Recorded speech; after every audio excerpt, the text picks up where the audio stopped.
Welcome to the Garden Angelus, where we talk about flowers, veggies, and all the best dirt. I'm Dee Nash from Guthrie, Oklahoma, where I garden on 7.5 acres out in the country.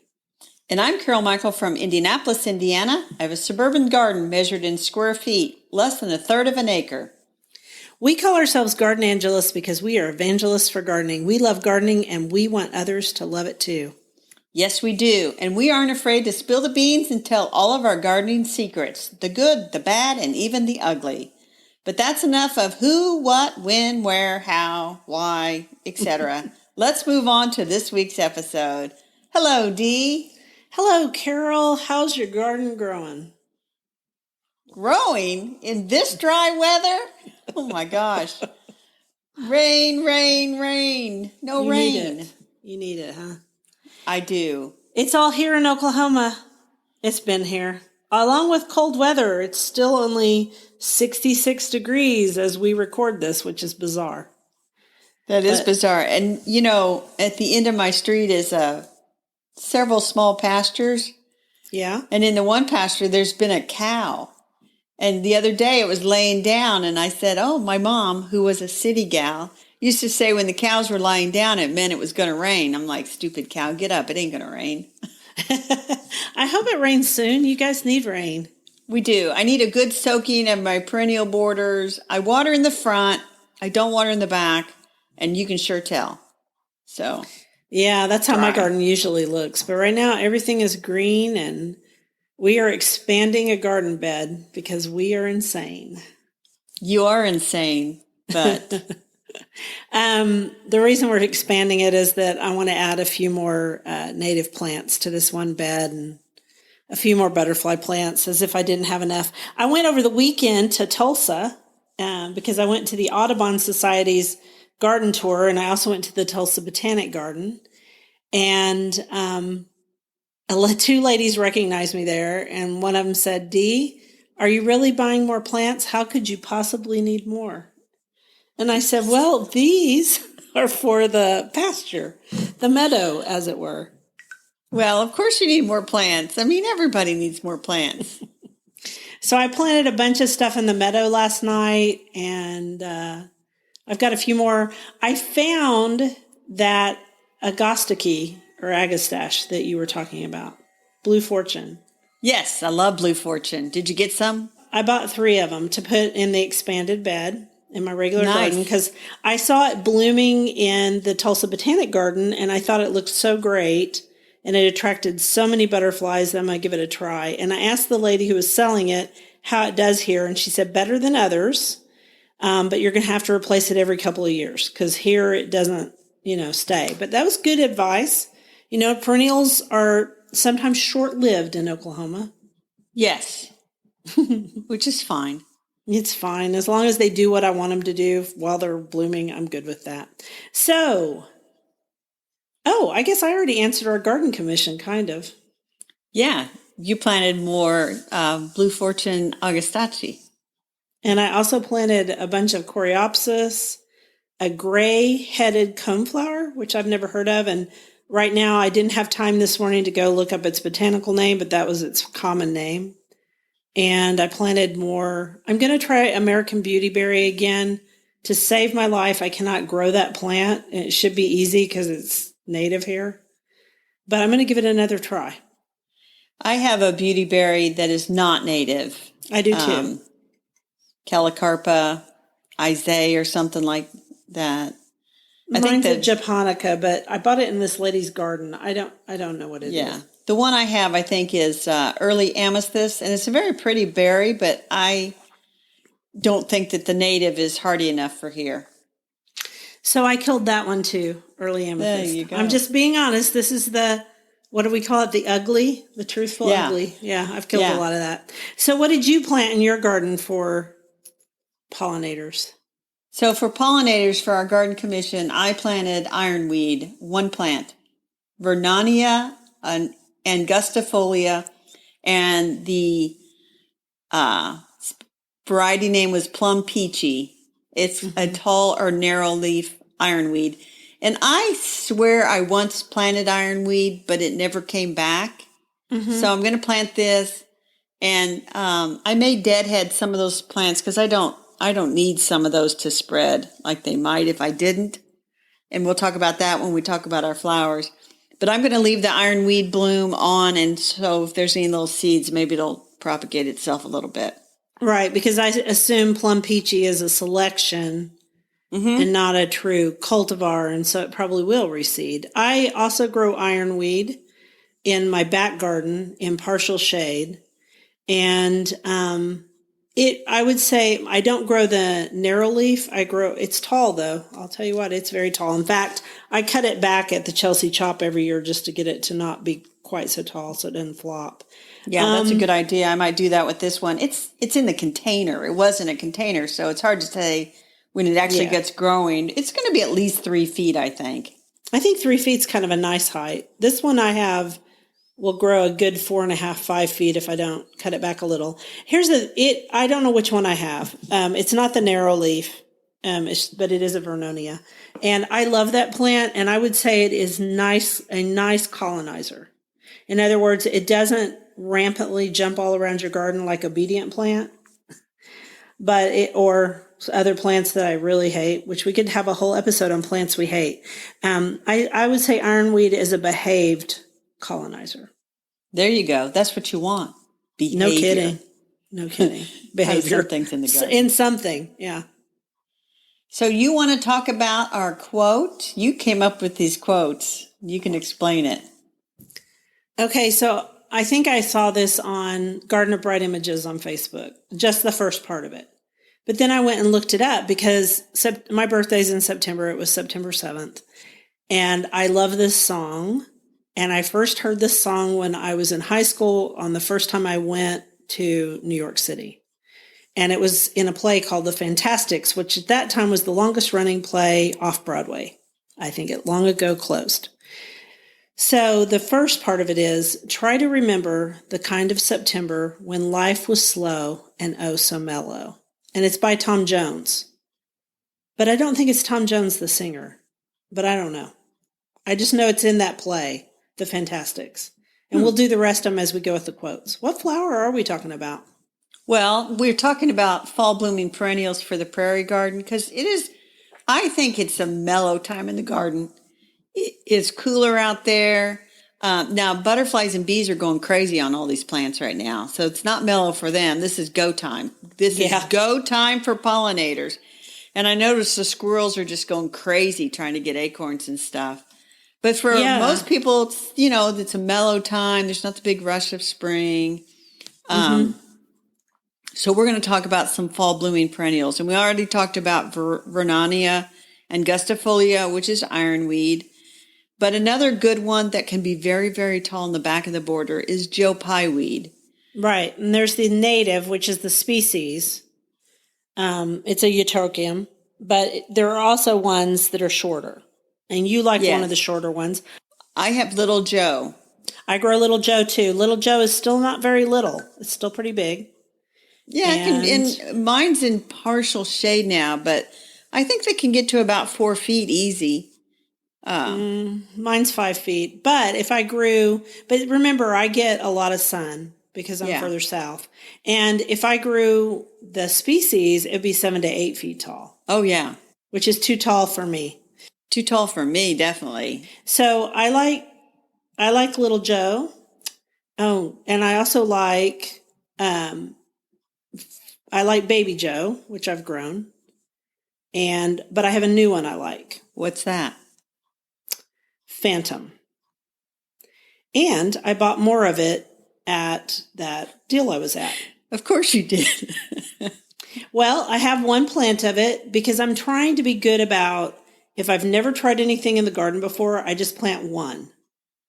Because if I don't like it, then I can pull it out and it's easier. But I really like Phantom. I've grown it now for, I don't know, probably 4 or 5 years. So the reason I'm laughing at you, Dee? Yes. Because you bought 3 Agostati Blue Fortune, not one. And you haven't grown it before. No, but I saw it at the Tulsa Botanic Garden and it looked great. And you also said it was wonderful. Okay. And I'm going to put it in that bed. Sometimes you buy more than one. Sometimes I do. But in this case, on Phantom, I bought one because I didn't know it at all. And I hadn't Right. heard about it.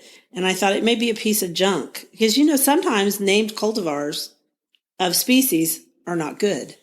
We should have, maybe this winter, we'll just have like episodes on like, these are the plants we hate.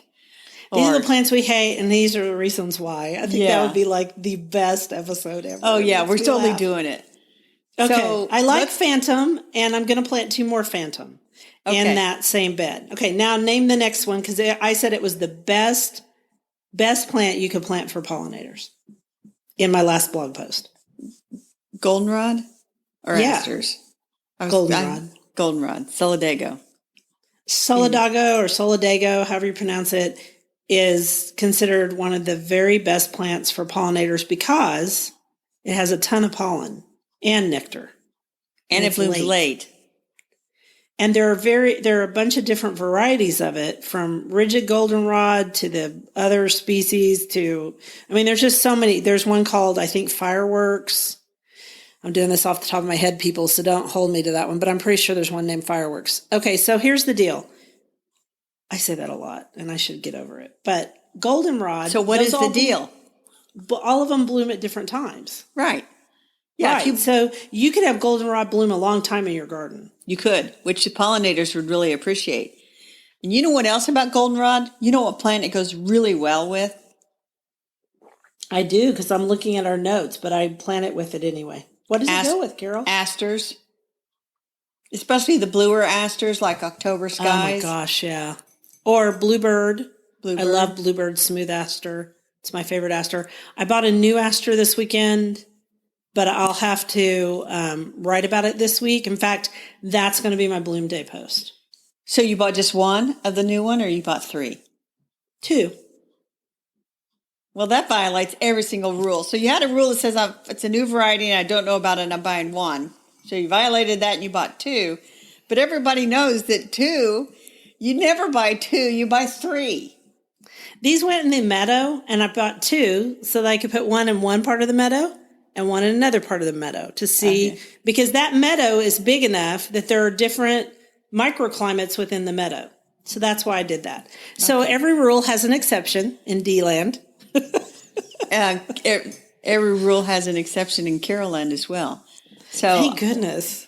one of the ones I really like is Alma Potchki, and it is almost, I won't say red, but it's a very darkish It's a very pink. purpley pink. Yes. I grow it too, and I like it a lot, and it's really shaping up and looking good to bloom. Is yours blooming yet? Not yet, but my Alma's not blooming yet, but the ones that I got from my Aunt Marjorie as pass-along plants, because asters are very easy pass-along plants. That one just started opening, and you mentioned Garden Blogger's Bloom Day, which is the 15th, which is when this podcast drops. The longest running meme in garden history, garden blogging Which history. I was going to say, when this episode drops, Bloom Day will have been the day before. And so I am featuring just the hint of the first aster blooming. And we'll post both of our Bloom Day blog post links in the show notes. Mm-hmm. I think that sounds like a great idea, because I think this is one of the best things we can do for pollinators. It's the best time of year to plant, et cetera, et cetera. Et cetera. Except in Indiana, where it is extremely dry. If you are going to plant, you must do what I do, and you have to really soak the ground good. And then soak it And then again. you got to remember to go out and water those newly planted plants. And I would say, if you could wait and just keep the plants watered on your patio, it would be better to wait until we actually get rain. Yeah, it would. Interestingly, we've had rain, but it gets dry here really fast. So last night when I went and planted in the meadow, I planted in certain specific areas and pulled out a bunch of weeds in those areas and then put the plants there because the sprinkler can get to them. And then I tested the sprinklers. We actually run them at night. I think it's 5 days a week. We run them at night because it just doesn't get enough water to stay looking good. And I pulled up a whole bunch of ragweed up there too, because ragweed is native, but we hate it. And horrible. And horrible. And horrible. Yeah. All right. So tell this thing that you were telling me about the other day, your Forbes in the Matrix. About 10 years ago, I hired a woman to come and help me to design a framework for my garden. I mean, she didn't do all the details and stuff, but we did a framework because I always tell people I went to school for horticulture production and things got planted in straight rows. So we have curves in my garden and she helped me kind of put things in. But we planted this little nano prairie, literally 10 by 10. And she says, you have to put grasses in there too. And then the flowers become the forbs in a matrix. And so the grasses sort of form the matrix and then the flowers are interplanted in that. And I think that makes a very lovely fall garden to have the grasses and the forbs. And one of the most famous landscape architects I think he's actually he may be a designer. I don't know which discipline he's in, but Pete Udolph. We've talked a lot about Pete Udolph at the shrine, the Blessed Stanley Rother Shrine, because we're trying to do a whole section that is Forbes in a Matrix, basically, and because we want it to represent the Oklahoma Prairie, which is where Father Stanley grew up.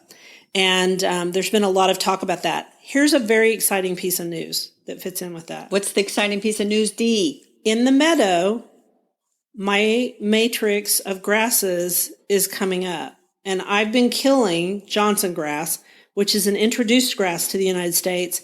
But now I'm seeing the fruits of all my labor, and I'm starting to see tall bluegrass, Indian grass, grommas, short bluegrass.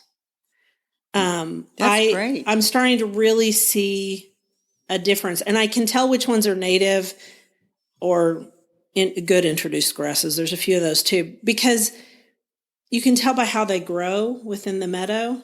Whereas Johnson grass just wants to take over the whole thing and be a big bully. These other grasses are more subtle, and oh my gosh, when the light shines through them, I have to say the meadow has been my joy this summer, and everybody needs some joy.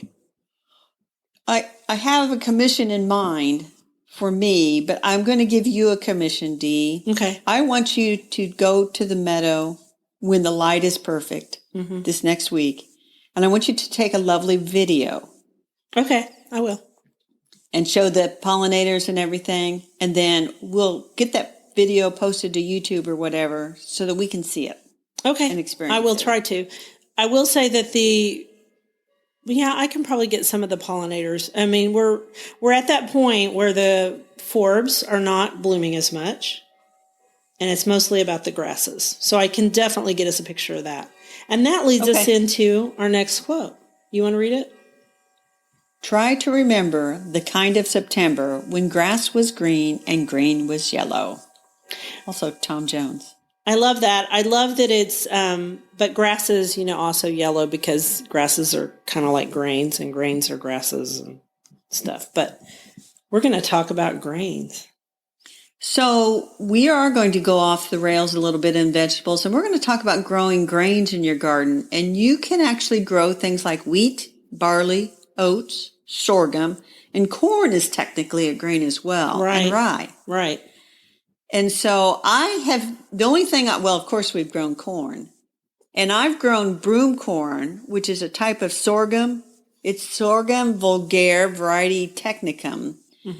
But you don't actually eat broom corn. You use the long fibrous panicles of the seed heads.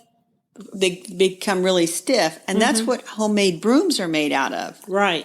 And so I had the best of intentions when I grew broom corn. I harvested those panicles and then I put them in the garage for the winter. It's like, I'm gonna look up how to make a broom. But I ended up throwing them away because I didn't end up making a broom. Yeah, and you know what? Well, that's okay. You still grew the broom corn. I think that's pretty impressive. I thought of another grain that you can grow very easily in the garden if you don't want to grow barley. What's that? Although I know. People grow barley as a cover crop quite often. You can guess if you want to, or I'll tell you. You tell me. I don't want to guess and blow your cover because I don't know. It's not in the show notes.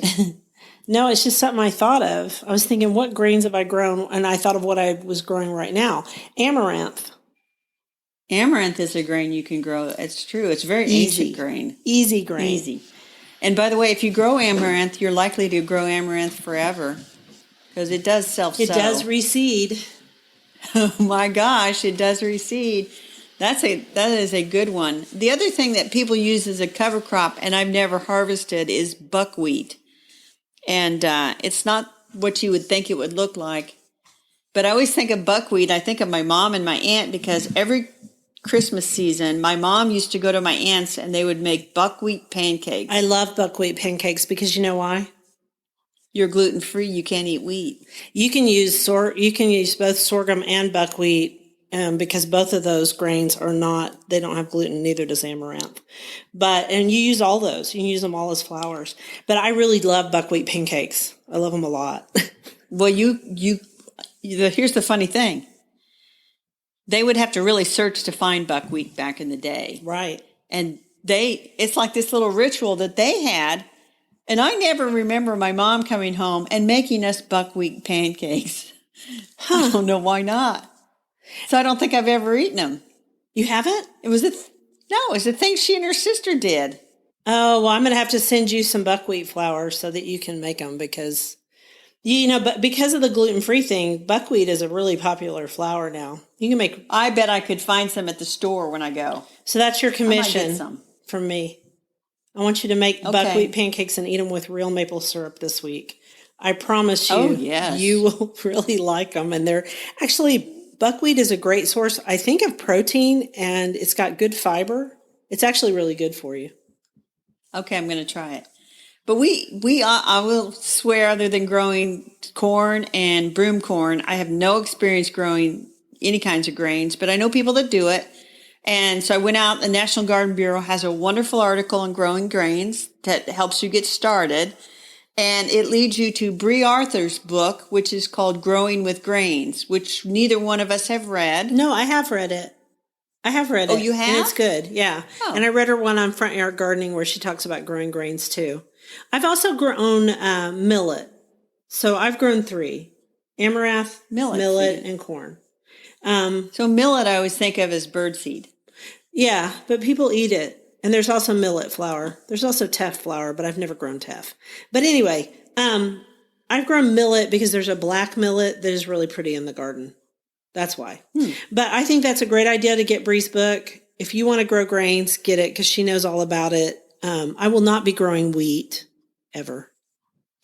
She calls herself the crazy grain lady. She does. And she's a really nice person and really smart about this stuff. I don't know enough about grains. I do know this. I tried this year to grow amaranth and I was going to plant them out. We talked about this in an earlier podcast, planting them out, and I ended up with one because I should have just scattered the seed and it would have grown better. The variety I grew this year is called Hot Biscuits, which is cute. Uh-huh. And it is really pretty, and it's got this gorgeous seed head. And now that I've thought about that, I'm going to take a picture of it, my one amaranth plant, and I'll put it on my bloom post because it's a bloom. And don't you feel just a little bit silly, Dee, that here's a plant that we said, amaranth, if you plant it, you will always have it because it will self-sow all over. And you tried to sow it. Every once in a while, my planting overloads myself because I'll get these ideas and I'll think that'll look so great. I'll stagger the plantings and Well, what happened was the rabbits ate them all, except one. Oh, okay. Okay.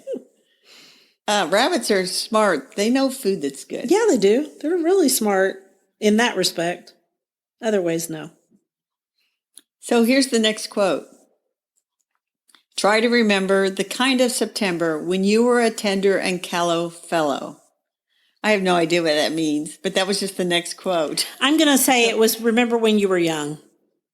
Yes. So you listed a book on the bookshelf. In addition to Growing with Grains, you had suggested a book on planting meadows from seed. Yes, and did I look up the title and make sure that was the title? I think I did.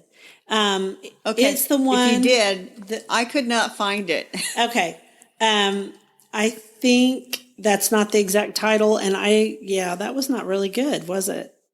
Sometimes I No. just don't do everything perfectly. That's okay, Dee. I know you have got I got a it. library. I got it. Okay. I know which one it is. Okay, it's called Okay. Sowing Beauty, Designing Flowering Meadows from Seed, and it's by a man named James Hitchmow. And a friend of mine that I went to England with, who is a professor, his name is Haldor. Haldor told me that I should read this book. He's a really nice guy. And when I was telling him about my meadow project, he was excited and he goes, Dee, I think you should read this book. And so I did. And it is a very detailed, very, very good book on how to make meadows from seed. I'll say this. I did seed and I'm doing seed again this fall. It's more selective seed this year. I'm also planting plants, because you need plants that are big enough to get around the grasses. And I also have had to spray some of the grasses. So growing a meadow, in my opinion, is one of the hardest things I've ever done. Well, but it's also sounds like it's one of the most gratifying things that you've ever done in the garden. Yes. And so Extremely rewarding. I just want people to not feel like they should know how to do it, because it looks like it should be easy, right? it should. I mean, you scatter seed. And that just always bothers me when they sell those seed mixtures and people think, I just scatter these seeds and I'll have a beautiful garden. It's like, not exactly. No. And we already talked about the Mini Meadows book, Yes. which we both liked too. We should link to both of these, because the Mini Meadows book is by Mike Lazat, and he knows all about seeds, American meadows and all. We'll link to both. So it's a small meadow. And actually, I have a friend who did make a mini meadow this year, and he lives in Guthrie, and it's beautiful. He just Very did his nice. house strip as a meadow. So in a future podcast, you can tell me if you ever think you'll have to burn your meadow, your prairie garden. I think you should burn your meadow. I can answer the question right now. I think you should burn it, because certain forbs do not come up well unless they're burned, because the prairie always did burn. Right. And most people who make meadows in the prairie will tell you that you do need to do a controlled burn. Here's the problem. You know how California looks right now? I wouldn't do it in California for all the tea in China. Well, there are times in Oklahoma you wouldn't do it either, because we can be just as dry. So I mentioned it to Bill, and we actually do have a water truck, and we could do it. I'm not going to do it for a little bit. You got to let it grow a couple years. Yeah. So let's move on to our dirt. We found out, or you found out, that after that big debacle where people were getting Amazon packages full of mystery seeds from China, Yes. Amazon has put the kibosh on foreign entities selling seeds through their site, which is great. Finally. So, Oh, don't I sound like a jerk? I don't mean to. I just am glad they did it. Let's put it that way. what the problem is, like when my friends got them, they were labeled like earrings. So how does Amazon know that it's not? And they look like the packages came from China. So Yeah. I think they're making an effort. And again, we just remind people, Amazon is not the place to go buy seeds. Buy from reputable companies, many of them right here in the United States, owned by wonderful people, providing great jobs for people and getting seeds as locally sourced as they can. And so we'll link to some of those seed companies. Okay. Sounds great. So I had another garden commission. So you gave me a commission to make buckwheat pancakes. With real maple syrup. With real maple syrup. And I gave you, what was the commission I gave you? I don't remember, but I'll listen to the podcast and I'll know. We should have written it down. Well, it's on the podcast, so we're okay. Yeah. But the other commission I'm giving myself to do is, this is the week that I'm bringing, I just have like 3 or 4 houseplants outside. They're coming inside. We're kind of lulled into this false sense of fall is not coming. Fall is coming. Oh, it's Leaves are starting to drop because of the drought. I'm going to bring in all my houseplants. And I found out something today, Dee. I don't want anybody to panic. What's that? Well, there's rumors that there's a houseplant shortage and that the supplies are dwindling. Are you kidding me? That people are like scrambling to buy houseplants the way they did seeds and stuff. Toilet in the spring. paper and seeds. And so they said, like, a lot of the suppliers, like down in Florida and stuff, they are running out. and I don't know if this is true. I got to do some research. But you know, when you're growing plants to sell, you can't push them along too fast. They just have to grow. And if they push them too fast and they're too young and they're not well rooted, you need to be wary. And I did buy a plant last fall before anybody said the word pandemic, and it was not well rooted at all. And I was extremely disappointed. I got one too, and it's taken me 2 years to get it going. It really was just cuttings.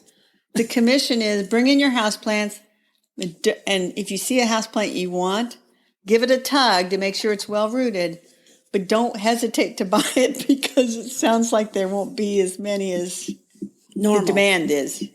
Therefore, well, that's good to know. And I would also suggest in Oklahoma that we bring in our houseplants because our lows are dipping down to 52 right now. It was 52 this morning. Which is unseasonably cool for September. And so I have about 10 outside, and I'm going to bring mine in too. Okay. This week. And then do we need to talk really quickly about watching out for certain things on the houseplants? Bugs? Yeah. Let's go over time a little bit. For the main thing is you got to make sure that you sort of water them really well to flush them out. And that will kind of tell you if like there's a nest of ants or something in there because they'll come crawling out. And even if you can lift the plant out of the pot, give it an inspection. You do not want to bring in spiders and roly-polies and things like that. So really look at your plants good, give them a good washing down, a good watering, and then bring them inside. And even if you have to take it out and scrub that pot a little bit and stick it back in, it's well worth it. Yeah.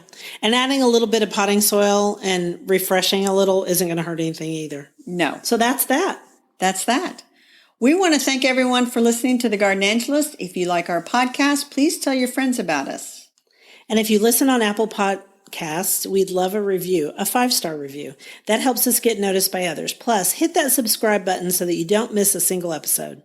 Yes, the subscribe button is extremely important to us. And be sure and check out our show notes for links for more information about today's topics, plus links to our own websites.